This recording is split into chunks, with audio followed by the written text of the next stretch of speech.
I'm on my way home. This is food for thought, and this is good God, part of. I'm gonna have to make to talk about this.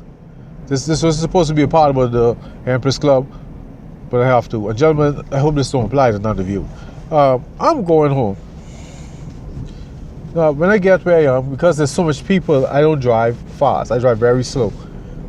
Because children can pop out of nowhere at any moment, at any time, and I don't have time to deal with running someone's child over. Anywho, now, I'm minding my business, driving slow. There's about 7 young people, 3 girls and about 4 guys. They look to be about between 15 and 17. It's 8:30 and tomorrow's a school day, and they're out at night at 8:30. Anyhow, 7 of them are walking. They're walking abreast. So I got up to them. I didn't blow my horn. Because, last thing I want to do is startle someone and they do something unexpected. Now, I blew my horn. I would think they would move over. I had to go on the other lane to get where I was going. And I was like, this is the same foolishness the other day that inspired the Empress Club. The same nonsense. Big grown people fooling around and playing around in the road. Something else came to mind, and I'm going to say this, and I know people may be offended, but then this is the natural order of things. Gentlemen, you are not to be led by the nose by a woman, especially if she is doing foolishness.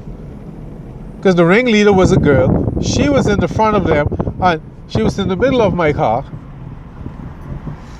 Not the middle, but she was to the point where she was in the middle of the park, in the front of the others.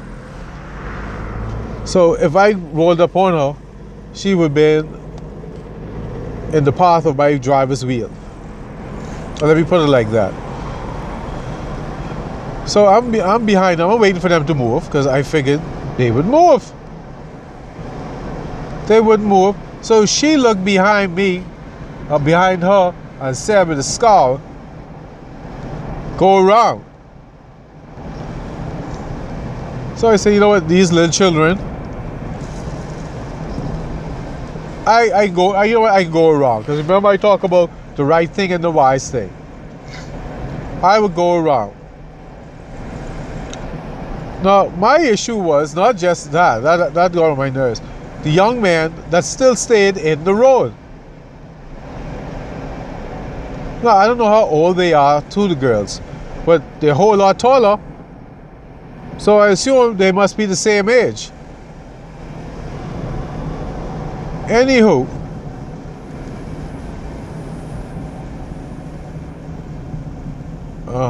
what the hell is this? Anywho, excuse me. Anywho, the young man stayed in the road. As I drove by, I looked back. They were still in the road. They still did not move. They still didn't move out the way. And you would think young men who 15, 16, 17 would be governed by logic. And I understand in 10th grade, I was told not to walk abreast while we're going home. While we're walking home from school. So guess what I never did after being reprimanded for doing it? I never walked abreast again. Especially with my back turned to the traffic. Which is another thing that bothered me.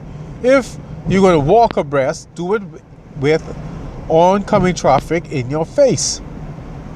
But anyway, what do I know? Anyway, gentlemen, you are the head. I don't care what the propaganda says. You are the head. You are the head. There's no ifs, ands, and buts about it. You are the head. And with that position comes responsibility. Now that responsibility is to provide logic, to provide reason, to provide leadership, and to keep common sense in the fray. What if I was speeding? So the young lady who was leading the park, she would have gotten a hit. And the sad thing is, the two young men that were in the center of my car and on the right of the center, they would have been hit. Now, I don't have time to be going to the hospital dealing with foolishness with silly children. But anyway, that's something for you to think about, gentlemen. You are the head. You are in charge. Therefore, you are responsible. And the food for thought is, from a children's movie, Bug's Life. I love that. When the grasshopper told the bug, you are in charge. And when you are in charge, everything is your fault. And the flip side of that is, when you're in charge, you are responsible for everything. None of those young men told the queen bee to get on the side of the road. In fact, they were in the middle of the road with her. No, gentlemen.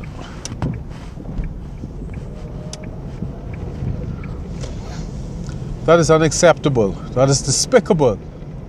If you are the head, therefore you will conduct yourself as such. And that is why the lessons and everything in the Emperor's Club are so strenuous. Because there's a saying that goes, heavy is the head that wears the crown. And your neck is going to be strong enough to hold the crown.